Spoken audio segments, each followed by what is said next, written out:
Thursday the 1st of April, 46-year-old Paul Klozowski was sentenced to 34 years in prison for murdering his son and his son's girlfriend. It all started on the 22nd of August at a family barbecue at Paul's property, located in Mount McIntyre in South Australia. His 19-year-old son, Lukasz Klozowski, and his 19-year-old girlfriend, Chelsea Ireland, attended the family function. Although Chelsea felt uneasy about going, she went anyway to support her boyfriend. Paul had drunk at least one carton of beer that night, and he got into an argument with his son. He got so pissed that he loaded his shotgun and killed his son before firing through a locked bathroom door at Chelsea, who was on the phone to emergency services. Paul's wife and her children had run outside and were hiding in a small alcove at the rear of the property. When the authorities arrived, Paul was sitting with a firearm on his lap. Chelsea and Lukasz were both shot from close range in the chest. Police found Lukasz's body face down on a bed and Chelsea in a bathtub with her phone. Paramedics pronounced them dead at 12:40 a.m. on the 23rd of August. During the trial, Paul cried for acting like a monster and said he didn't understand why he killed two wonderful young people. The world would be a better place if I shot myself instead, he said. After the judge sentenced Paul to 34 years in prison, family and friends shouted, "You're finished," and "fuck you.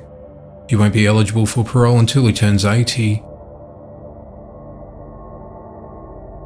A man was found guilty on Tuesday for murdering his ex-partner in a jealous rage and then attempting to kill her underage lover. The incident occurred around 8:10 p.m. on the 15th of November 2020. Neighbours' CCTV captures 50-year-old Paul Robson stalking his ex-partner, 47-year-old Caroline Cale's home in Linton, North Cumberland for a few minutes before glancing over a gate. He turned up to her house to confront her over the sexual relationship she was having with a 15-year-old boy. When he arrived at the home, she let him in. He then grabbed her, causing bruises to her arm. He then punched her and she fell to the ground. He stood over her when he repeatedly kicked her in the face and head with steel-cap boots, fracturing the bones in her face and causing a cardiac arrest and a fatal brain injury. He then chopped her hair off and slashed her buttocks with a knife and poured ammonia solution over the top of her. He then approached the young boy who was upstairs and bit him 4 times before spraying him with ammonia solution. He repeatedly attacked the boy, first with scissors, then with a kitchen knife, and then with a meat cleaver. He was hit so hard in the face with a meat cleaver that he broke a bone.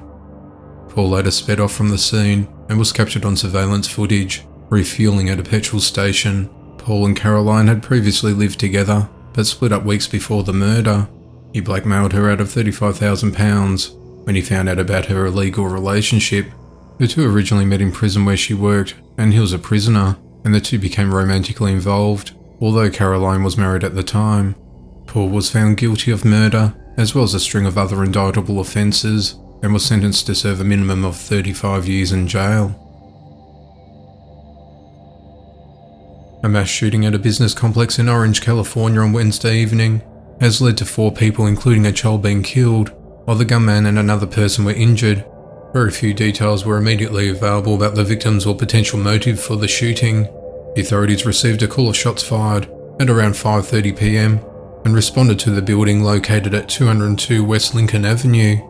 The beige 2-story complex opens onto an inner courtyard circled by several businesses. The larger neighbourhood consists of homes, apartments, and other commercial properties. When the officers arrived, they encountered gunshots fired, and they engaged with the suspect. The shooter was taken to hospital with a gunshot wound and was listed in a critical condition. It was unclear if the wound was self-inflicted or if he was struck by police gunfire. A firearm was recovered at the scene, and there's no current threat to the public. The other person injured was a woman who was listed in a critical condition, and no officers were injured at the scene. An Owner, West Virginia man is accused of attacking a greeter at a Barbersville Walmart. The incident occurred on Tuesday when 32-year-old Joshua Allen Atkins entered the popular store and attacked the greeter standing near the exit. He struck the man nearly 15 times until the victim fell to the floor.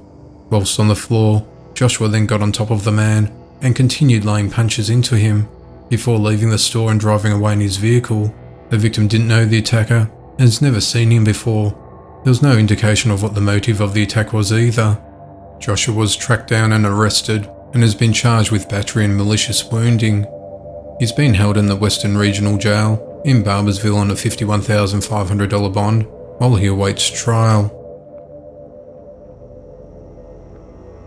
Justin Arthur Ray Davis has been arrested for allegedly stalking his former co-worker before violently attempting to abduct her after shooting her husband. The stalking went on for over a month after Davis resigned from their mutual workplace, where he sat outside the victim's apartment and left candy and food for her. His obsession with his former colleague came to a head on Friday morning, on the 2nd of April, inside the Yacht Club gated community located along 5051 South Toledo Avenue in Tulsa, Oklahoma. The victim, who has not been named, was leaving a Tulsa home with her husband to head to work when they spotted Davis sitting in his truck nearby. The authorities said Davis exited the truck with a shotgun and ran after the couple. The couple retreated to their apartment, where they locked their door. Davis shot through the lock of the door, hitting her husband in the hand. Davis went into the apartment and grabbed the victim, dragging her down the stairs, assaulting her along the way. The terrifying ordeal woke up the neighbours, who called 911. At least one witness later told the police they saw Davis choke and punch his former co-worker. The husband then came back down the stairs to save her, and Davis pointed the shotgun at him, saying he will kill him if she doesn't get in the truck. Davis then fired 2 shots in the air. When deputies arrived at the scene, it prompted Davis to let the woman go, and he fled in his vehicle. A pursuit took place at over 100 miles per hour as the officers followed him down the Interstate 44. As he took the East 21st Street exit, he lost control of his truck as he tried turning the corner at a high speed, and he crashed into a light pole, suffering injuries. He surrendered without incident as an officer recovered his gun and ammo. Davis was taken to a local hospital to be treated for a non-life-threatening laceration to his head. Davis was booked into the Tulsa County Jail on charges of kidnapping, shooting with intent to kill, and first-degree burglary. A 20-year-old man has been charged with murder for fatally stabbing his step-great-grandmother 35 times. The stabbing occurred early Thursday on the 1st of April at the 3800 block of West Van Buren Street in Chicago, Illinois. 76-year-old Jolene Willingham returned home from Bible studies the previous day. Isaiah Jones grabbed a samurai knife and proceeded to stab Willingham repeatedly. She suffered at least 35 stab wounds, some that pierced her heart and lungs, and another that appeared to cut through the entire body. Jones ran after, grabbing William's phone and bank envelopes filled with cash, and he was caught on home security camera, wearing distinctive red shoes and a red bag, though his face wasn't visible. Willingham's daughter then found a lifeless body covered in blood on the bedroom floor, and the authorities were contacted. Jones was wearing the same clothing when authorities tracked him down nearly 5 hours later. During a brief pursuit, Jones appeared to be reaching for a gun. When the police arrested Jones, they found disassembled pieces of a handgun and a knife, loose currencies, and bank envelopes containing $525. Jones confessed to killing Willingham and acknowledged that the blood covering his body was hers. Although Jones had a knife on him when he was arrested, the knife was separate to the samurai knife which Jones disposed of and hasn't been found. During a court hearing on Sunday the 4th of April, Jones explained that he had spent much of his life with the victim. Jones had been working at a clothing store and was trying to get his GED. He's been charged with first-degree murder and unlawful use of a weapon. He's been held in custody without bail due to the viciousness of the crime, and the trial continues. A Memphis, Tennessee Burger King customer was so upset with the wait time on Tuesday that she opened fire on the employees. The authorities said that the woman was in the drive-through line when she got out of the passenger seat of the vehicle, walked up to the window, and started arguing with employees. Surveillance footage shows the woman getting a handgun from the car, leaning through the drive-through window, and firing multiple shots at the workers. The employees ran out the back door, and no one was injured during the incident. Burger King said it's working with the investigators, but no arrests have been made at this stage, as the woman remains at large. A UK mother who left a 20-month-old daughter alone in an apartment to starve while she went out partying has pleaded guilty over the baby's death. It all began when Verfi Cootie left a Brighton flat in East Sussex on the 5th of December 2019 to celebrate her 18th birthday, stretching the partying over 6 days at various locations throughout the country. These included London, Coventry and Solihull. all the while leaving her toddler Asai at home alone with no one to care for her.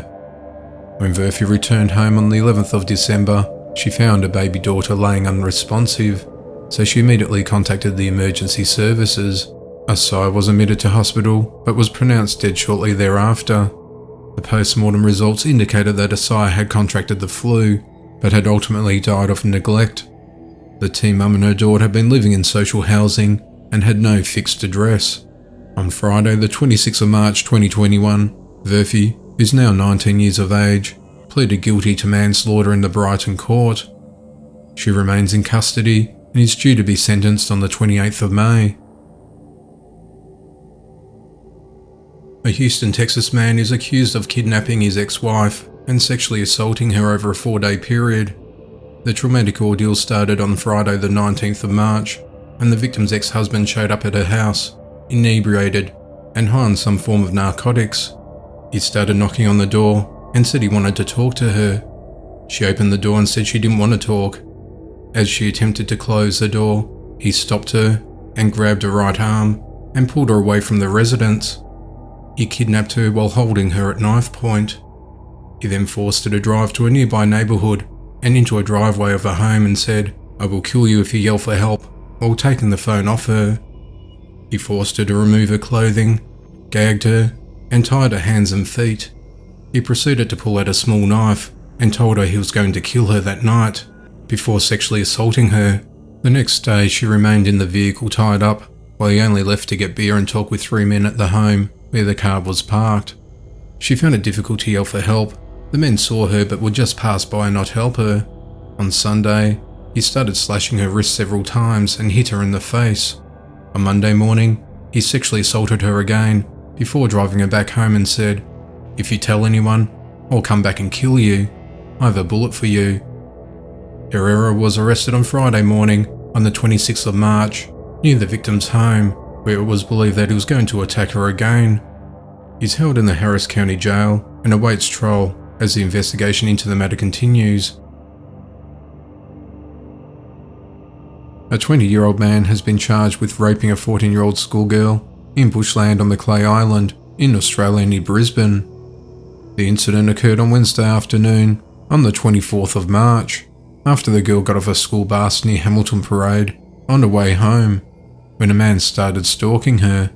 The man, who cannot be named for legal reasons, followed the girl before forcing her into bushland near the intersection of Williams and Arthur Streets.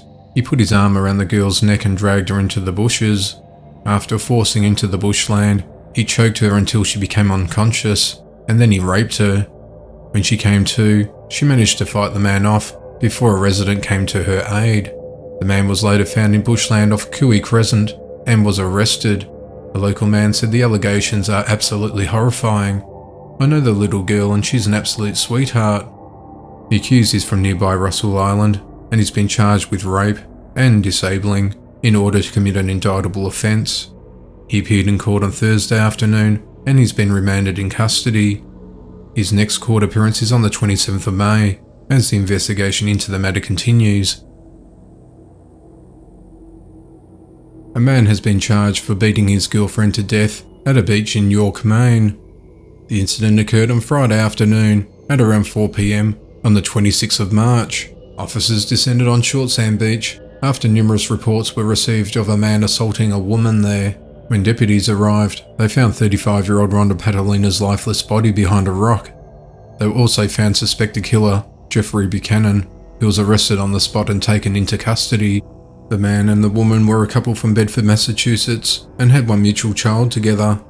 Rhonda was a mother of 3 children. The following day, the medical examiner's office determined that Catalina's death was a homicide and was caused from blunt force trauma to the head. Buchanan was subsequently charged with murder and is being held at the York County Jail. His first court appearance will be next week as police continue their investigation into the matter. The authorities have released the identity of a 13-year-old boy who was fatally shot by an officer earlier this week in Chicago, Illinois, during what police described as an armed confrontation, as Adam Toledo. The incident occurred in Chicago's Little Village neighborhood during the early hours of Monday the 29th of March, when officers responded to an alert of multiple shots fired and spotted 2 males in an alley located in 2300 block of South Sawyer Avenue. Chicago police said that the young teen from Little Village was armed and fled from police with another suspect. As he tried to flee from the officers, it led the officers to a foot pursuit. One of the officers fired his weapon, striking the boy in the chest. A weapon was recovered and the individual was pronounced dead at the scene. The other male apprehended is 21-year-old Ruben Roman. He's a known gang member. He's been charged in the incident with a misdemeanor for resisting an officer. Police shared a photo of the gun allegedly recovered at the scene. 2 days after the shooting, the medical examiner's office identified the deceased individual to be 13-year-old Adam Toledo. An announcement was made on Thursday. The Civilian Office of Police Accountability, known as COPA, announced on Friday afternoon that they'll release all body camera footage and other material pertaining to the shooting. Adam's mother, Elizabeth Toledo, is seeking answers as to what happened. She reported him missing 2 days prior to the shooting. He came home on Sunday night, but snuck out without her knowing. When police arrived to ask her to identify his body on Wednesday, she thought they were following up about his missing persons report, she said. Questions remain as to why Roman was with Toledo in the middle of the night. The Toledo family have been invited to view the body cam footage next week to determine if any legal action will be taken. It's unclear when the footage will be available to the public. As she's planning her son's funeral, she said she wanted to know what happened. "I just want justice for my son, that's all." Toledo's mum said he was full of life and had aspirations of becoming a police officer one day. The officer involved in the shooting was placed on desk duty for 30 days, while the matter has been investigated. A vigil for Adam is planned for Monday. A mass shooting at a house party on Saturday left 3 people dead and 4 injured in Wilmington, North Carolina. The incident occurred at a property located at Kidder Street. The authorities descended on the property after reports of gunfire erupted inside the home during a party. Police described the shooting as a gunfight, but did not elaborate. No one is in custody, but the one person suspected of the shooting fled the scene. Officers were trying to determine who opened fire. Details about what led to the shooting or how many shots were fired weren't immediately available. A 16-year-old girl and 2 men, aged 21 and 22 respectively, were shot dead. 2 males and 2 females were wounded in the shooting, are aged between 18 to 21, and were admitted to hospital, and the conditions were not released. Police recovered several firearms from the scene of the shooting and are continuing to investigate the matter as the suspect remains at large. The motive of the attack is unknown. A man has been arrested and charged for driving his car through a Walmart complex located at 5825 Thunder Road, Concord, in North Carolina, after recently getting fired by the store. The incident occurred at 6 a.m. on Friday the 2nd of April when 32-year-old Lacey Gentry began driving his 2015 Volkswagen Passat through the front entrance of the store chain and then continued driving whilst inside the centre. When the authorities were called to the scene, officers found the deranged man still driving his car, causing substantial damage to the buildings and merchandise whilst endangering the lives of others. The officers managed to get the man to stop the car and they arrested him. The man was a former employee who was recently fired. There were employees on site getting things ready 1 hour before what would have been the opening time. No one was injured in the incident. Gentry's been charged with 2 felony counts of assault with a deadly weapon on a government official, felony breaking and entering, 2 misdemeanor counts of assault with a deadly weapon, and other charges relating to property damage. Gentry is currently held at the Cabarrus County Jail under a $100,000 bond as he awaits trial. At around 1 p.m. on Friday the 2nd of April, a man driving a blue sedan had breached a barrier of the northern entrance of the US Capitol complex in Washington, D.C. and rammed the car into 2 police officers standing at the north barricade. After crashing the vehicle into the security barrier, he emerged from the car and started running towards the officers with a knife in his hand. The officers drew their weapons and the suspect was shot. Both officers and the suspect were transported to hospital. 41-year-old William Evans had been a member of the Capitol Police for 18 years and he was also a father of 2 children, but he later died from the attack. The offender, 25-year-old Noah Green, also succumbed to his injuries. Noah had been suffering from delusions, paranoia, and suicidal thoughts. He described himself as a follower of the Nation of Islam and spoke of going through a difficult time after becoming unemployed, but he leaned on his faith, searching for a spiritual journey. Two men have just been charged with the murder of a woman who went missing in the middle of last year. It all began when 33-year-old Nazma Carroll had been staying at the same hotel in Cashel as the two men in Sydney's southwest, where she was last seen around 7:30 p.m. on the 11th of July 2020. At 5:15 p.m. on the 29th of July, a man who was walking his dog made a horrifying discovery. He found Carroll's lifeless body laying in a quarry in remote bushland in Sydney's south. She had been brutally beaten and burnt. The spot where she was found was near Sandy Point Quarry, off Heathcote Road in Menai, which is known by the locals as White Rock. It was about half an hour drive away from where she had been staying. Her burnt-out car was located nearby a few days later. Following extensive investigations, Homicide Squad detectives charged 57-year-old Robert Sloan on Tuesday and 43-year-old Benjamin Parks on Wednesday morning. The two men were involved in the drug industry and knew Carroll, who suffered from a drug addiction. The police believe the murder happened on the 14th of July, and the murder took place at the same spot her body was found. In the time between the last sighting of Carroll and the discovery of her body, no one reported her missing. The authorities believe the men took Carroll to Menai and used a baseball bat and rock to beat her up, striking her over the head repeatedly and causing significant injuries. They then set her body on fire in an attempt to hide any evidence in relation to her body. Both men were already in jail for separate offences when they were charged with Carroll's murder: Sloan over kidnapping and firearm charges, and Parks for armed robbery and drug-related crimes. Both men attended court via video link on Wednesday and have been charged with murder. They've both been held in custody without bail, and the next court hearing will be on the 7th of June as the investigation into the matter continues.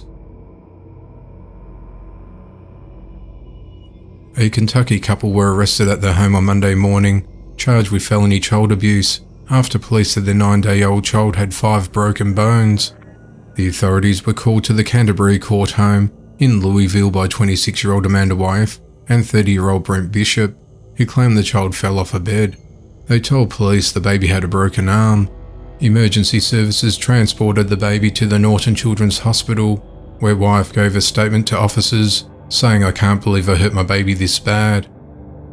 A forensic specialist examined the newborn and found at least 5 broken bones, including the humerus and radius in the baby's left arm, the femurs of both legs, and a broken tibia in the right leg. The medical professional also found a bruise on the left side of the baby's head. The specialist concluded the injuries were the result of severe inflicted physical abuse that shows extreme indifference for human life. Wyeth told police she had fed the baby, and then Bishop took the newborn to another room for a few hours. Bishop then brought the child back to Wyeth, who said she fed the baby again and fell asleep. When she woke up later, Wyeth said she could not find the baby, but then she and Bishop found the child face down on the floor next to the bed.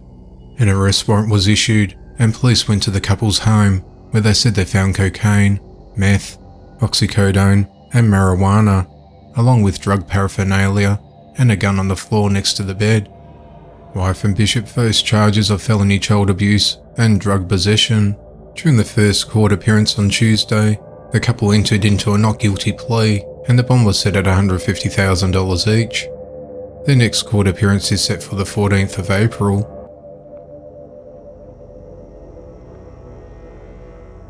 A man has been arrested on Thursday for the murder of a mother in a road rage shooting incident. The shooting occurred on the 25th of March when Pennsylvania couple, 47-year-old Julie Eberly and her husband Ryan, were both driving down Interstate 95 in North Carolina. They were on their way for a beach vacation at the Hilton Head Island in South Carolina to celebrate their wedding anniversary, and left their 6 children at home with their grandparents. Julie was riding in the passenger seat of the SUV, while Ryan was driving and began merging into a lane, unknowingly cutting off 29-year-old Day One Floyd's car and forcing him off the road. Ryan apologised with a sorry gesture, and Day One began to tail closely behind him. Moments later, he sped up along the passenger side of the car, rolled his window down, and started shooting.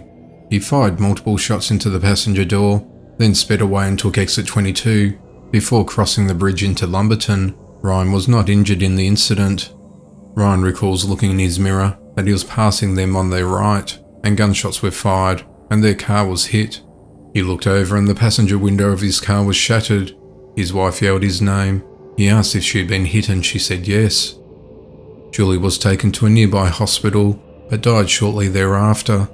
Day 1 was arrested without incident at 12:38 am on the 1st of April at the Parkview apartment complex in Lumberton. He's been charged with first-degree murder and discharging a weapon into an occupied property. The investigators said surveillance footage provided by dozens of businesses and residents, as well as witness accounts, helped track the suspect's movements. Day 1's been held at the Robertson County Detention Centre without bond. Over the last decade, he served several prison terms for assault with a deadly weapon, breaking and entering, possession of a firearm by a felon, and other charges. He was last released from prison in 2018. A woman who killed her sister's boyfriend so the younger sister could marry their father in a twisted torture and incest plot has been sentenced to 40 years in prison. 33-year-old Anna Chowdhury from West Virginia pleaded guilty to a role in assisting the murder of 38-year-old John McGuire in February of 2019, so their father Larry McClure, who's now 56 years old, could be with their younger sister Amanda McClure instead. It all began when Amanda, who's now 31 years of age, had been dating John while the two were living in Minnesota in 2019. Amanda was estranged from her father because of his criminal history and spending time in jail, so was raised by her adoptive parents. Larry had been living in West Virginia after being released from prison after serving a 17-year sentence for molestation of a minor. Once released, he started plotting John's murder. Amanda and John were living together in Indiana and were having problems with a vehicle. Their father and sister drove there to bring them to Skygusti, West Virginia. All four were using drugs.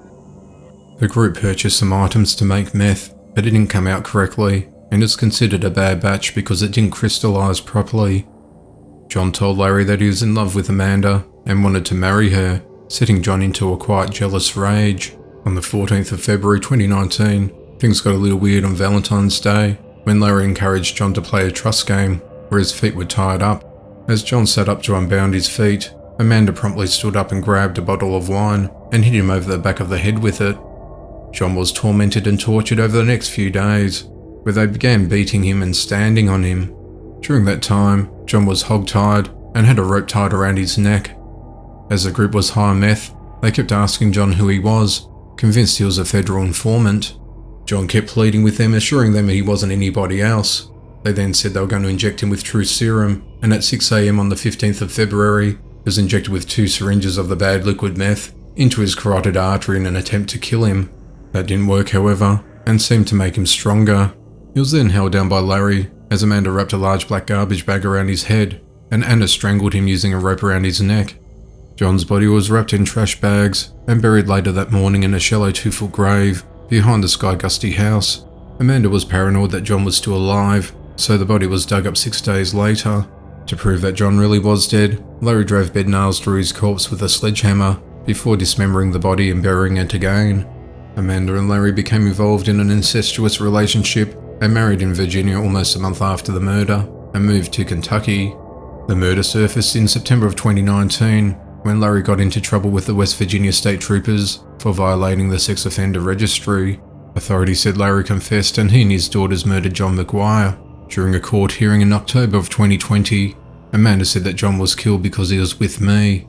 My dad didn't want anyone else near me. Amanda was charged with second-degree murder and sentenced to 40 years in prison. Anna received the same sentence on the 1st of April 2021. Larry was charged with first-degree murder and sentenced to life in prison without parole in August of 2020. A man has been arrested and charged with the rape and murder of a Colorado woman 41 years after a death, linking him to the crime through DNA. 64-year-old James Herman Dye faces first-degree murder charges in the death of Evelyn K. Day, who was sexually assaulted and strangled in November of 1979. Day was a 29-year-old married mother of 2 young children. She worked at the Ames Community College in Greeley. She worked night shifts as a business lab monitor while her family slept. She was last seen alive by a student in a car in the campus parking lot at 10 p.m. on the 26th of November 1979 when the two left the building. When she didn't return home the following morning, her husband Stanley Day reported her missing. Later that day, at 5:30 p.m, co-workers noticed Day's car, which was a red Datsun station wagon, parked under a water tower beside a road. It was just a few blocks away from the college. They inspected the vehicle and found a lifeless body in the back of the car, and the authorities were contacted. It was determined that she had been raped and strangled using the cloth belt of her overcoat.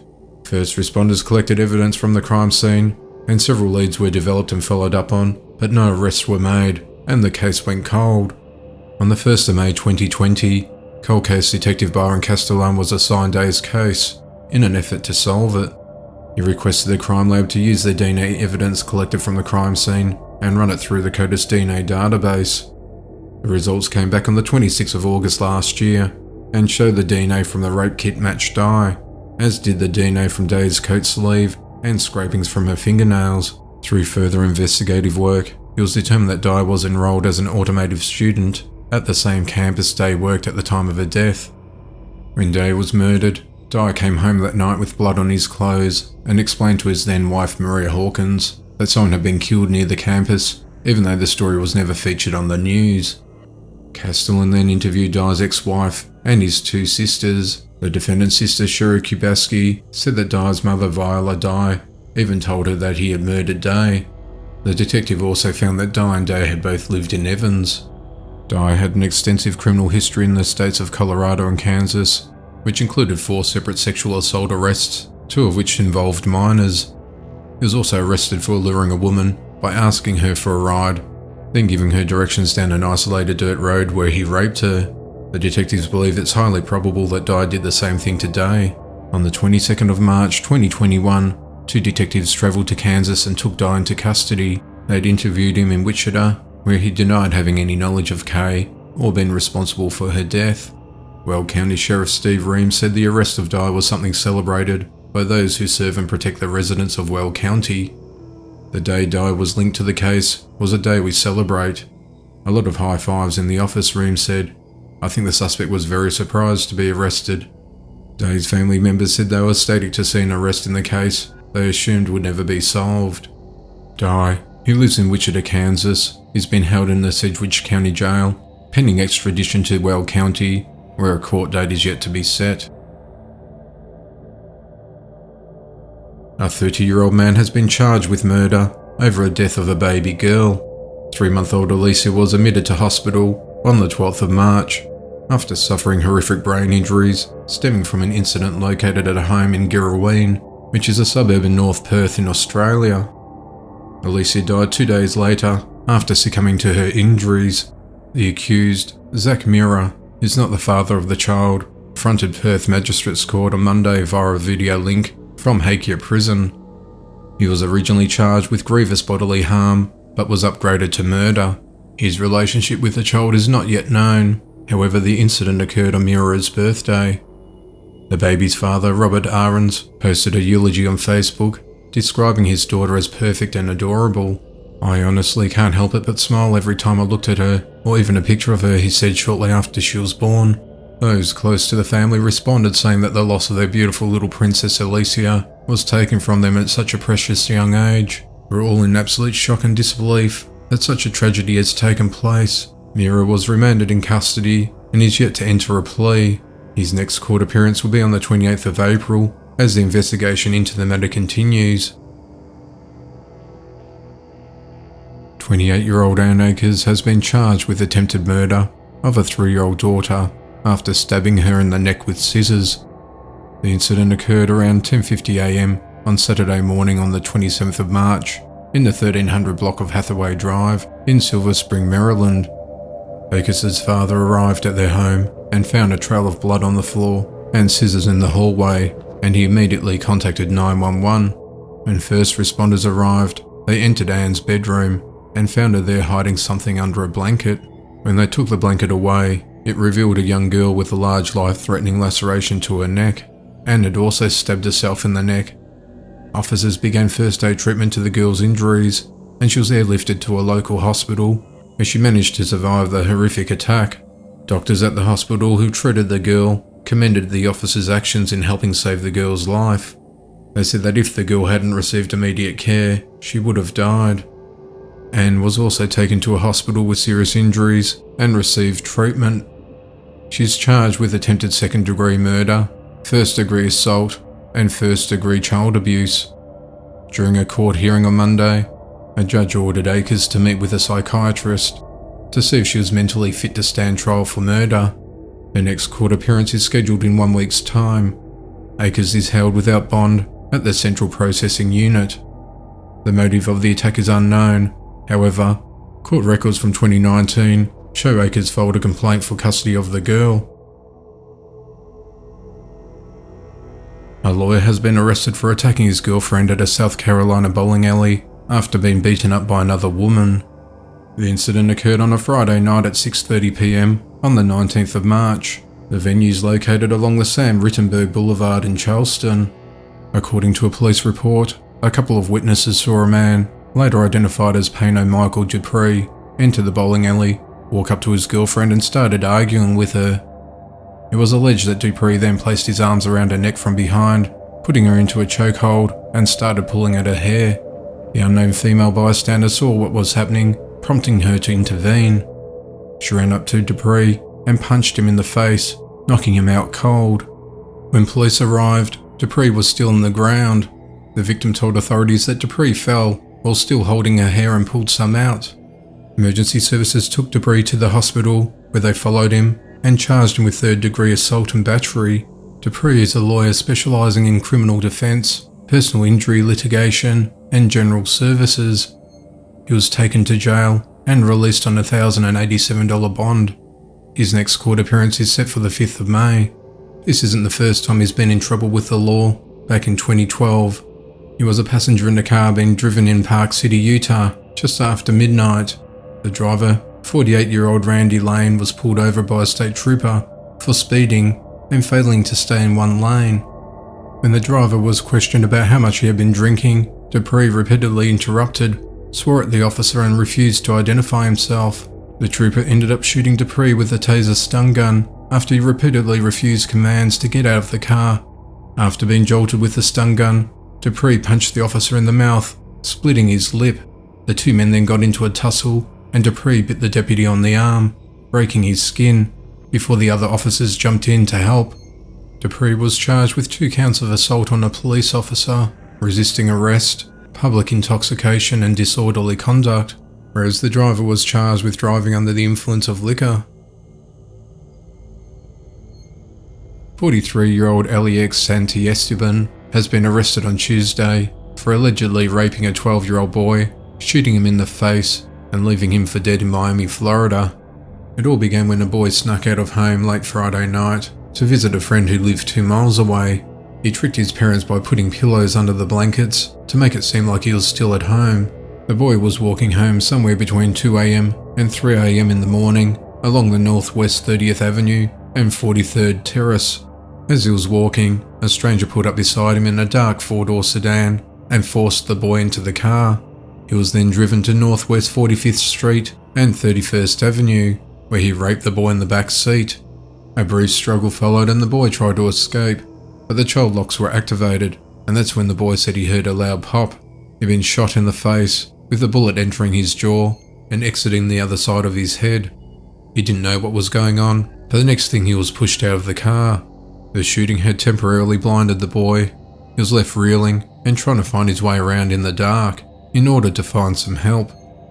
Surveillance cameras at a supermarket captured the victim sometime later, his face bloodied, as he walked with someone who was helping him, who possibly saved his life. Within minutes, the police and paramedics arrived, with one of the officers helping the child onto a gurney before taking him to the Jackson Memorial Hospital. Doctors said that if the bullet went a millimeter in either direction, the boy would be dead. On the 30th of March, Alex was tracked down, arrested and charged with sexual battery with a deadly weapon, kidnapping a child under 13, and attempted murder. It was said that detectives were able to track the suspect down through good old-fashioned police work and DNA evidence. An Adelaide Australian court heard early this week how a man used the Grindr dating app to lure an elderly man to his home to then torture him. The incident occurred in the early hours of the 29th of February 2020, when 21-year-old Charlie Carr was in a drug-induced state when he used the fake Grindr profile to arrange to meet an elderly man behind the Murray Bridge supermarket. He then lured the man back to his brother's house to mete out punishment on the man he suspected to be a pedophile. Kerr believed the victim had abused his best friend's brother and wanted to teach him a lesson. The victim thought he was going to die, as he suffered the worst pain he'd ever endured in his life. During the terrifying 4-hour ordeal, Kerr bound, blindfolded, kicked and punched the man, and tortured him using instruments such as an electric drill, a taser, and placing his fingers between secateurs blades. He threatened the man with a burning cigarette lighter, his arm was sliced with a knife, and syringes were injected inside his elbow, which he was told contains AIDS. The man was told his body will be dumped, where it would never be found, as Kerr attempted to make monetary gains. The court heard that after Kerr's father died, and he lost his job, he spent over $10,000 in 3 months on meth and blew his entire savings. His defense lawyer Joel Hoskins said he was on a drug binge at the time and was convinced his victim had abused a child. He had not slept for 6 weeks, he had barely eaten, he was in a drug frenzy, clearly not thinking at all, he said. Hoskins added that Kerr obtained a photo of a man that he believed had abused a boy and used the gay dating app Grindr to find who he thought that person was to teach him a lesson. Hoskins said Kerr was deeply remorseful for what he did and would never have committed the crime if he was sober. He will be sentenced in April and will face the maximum penalty of life in jail.